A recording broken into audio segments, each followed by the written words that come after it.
Invincibility lies in the defense, the possibility of victory in the attack. Sun Tzu. Be extremely subtle, even to the point of formlessness. Be extremely mysterious, even to the point of soundlessness. Thereby you can be the director of the opponent's fate. He will win who knows when to fight and when not to fight. Pretend inferiority and encourage his arrogance.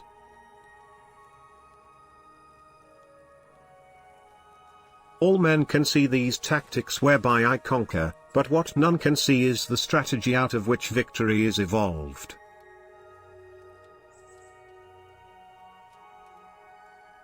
The general who wins the battle makes many calculations in his temple before the battle is fought. The general who loses makes but few calculations beforehand. If your opponent is of choleric temper, irritate him. The art of war teaches us to rely not on the likelihood of the enemy's not coming, but on our own readiness to receive him, not on the chance of his not attacking, but rather on the fact that we have made our position unassailable.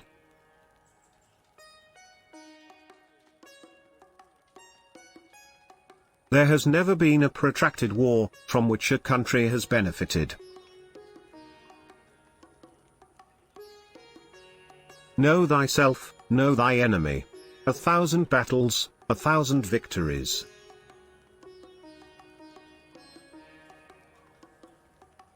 Victorious warriors win first and then go to war, while defeated warriors go to war first, and then seek to win. The supreme art of war is to subdue the enemy without fighting. There is no instance of a nation benefiting from prolonged warfare. If you know the enemy and know yourself, you need not fear the results of 100 battles. To fight and conquer in all our battles is not supreme excellence. Supreme excellence consists in breaking the enemy's resistance without fighting.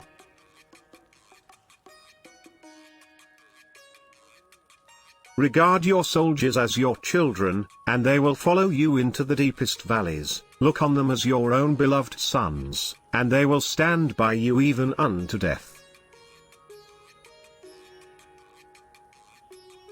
The opportunity to secure ourselves against defeat lies in our own hands, but the opportunity of defeating the enemy is provided by the enemy himself.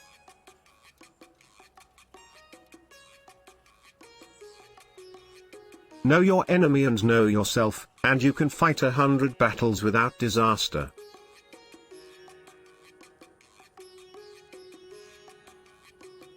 A good commander is benevolent, and unconcerned with fame.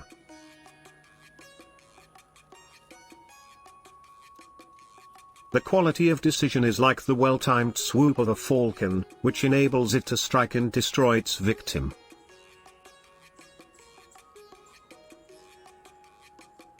Quickness is the essence of the war.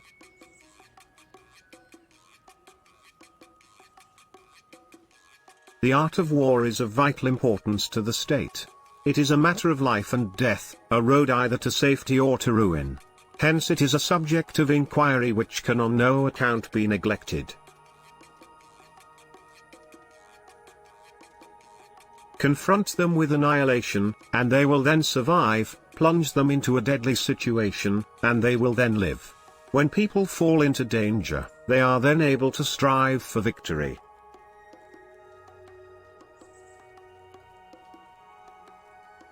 Hence the saying, if you know the enemy and you know yourself, your victory will not stand in doubt. If you know heaven and you know earth, you may make your victory complete.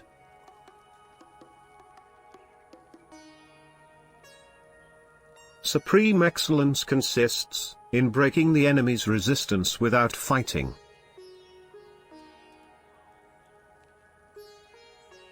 In the practical art of war, the best thing of all is to take the enemy's country whole and intact. To shatter and destroy it is not so good.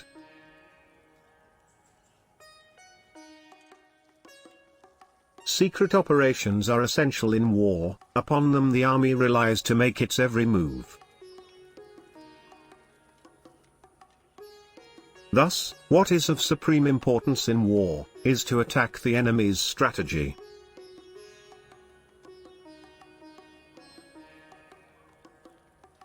Prohibit the taking of omens, and do away with superstitious doubts.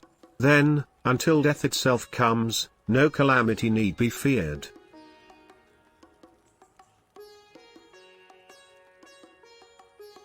Hence that general is skillful in attack whose opponent does not know what to defend, and he is skillful in defense whose opponent does not know what to attack.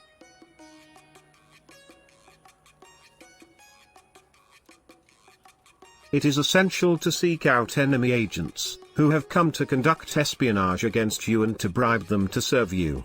Give them instructions and care for them. Thus doubled agents are recruited and used.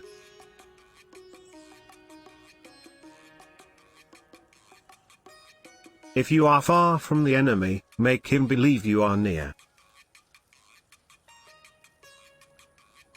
Balk the enemy's power, force him to reveal himself.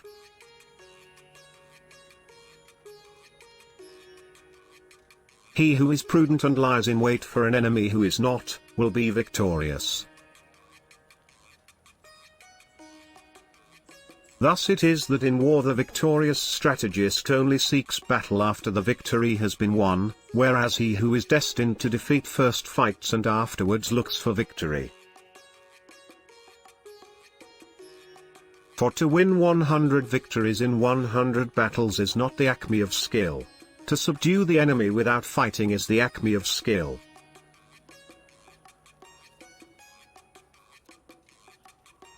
He will win whose army is animated by the same spirit throughout all its ranks.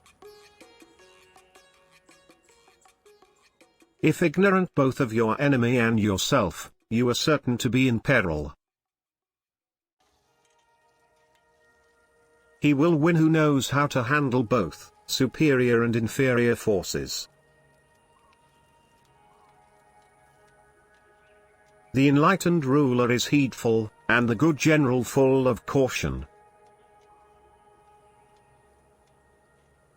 The good fighters of old first put themselves beyond the possibility of defeat, and then waited for an opportunity of defeating the enemy. If we know that our own men are in a condition to attack, but are unaware that the enemy is not open to attack, we have gone only halfway towards victory.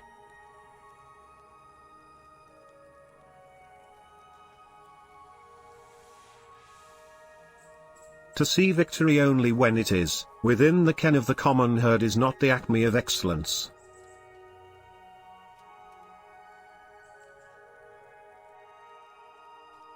When envoys are sent with compliments in their mouths, it is a sign that the enemy wishes for a truce.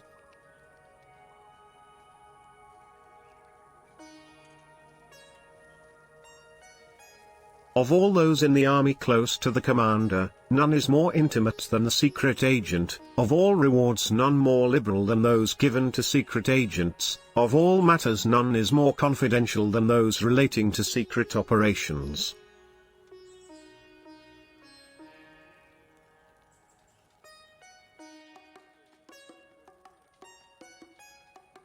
For them to perceive the advantage of defeating the enemy, they must also have their rewards.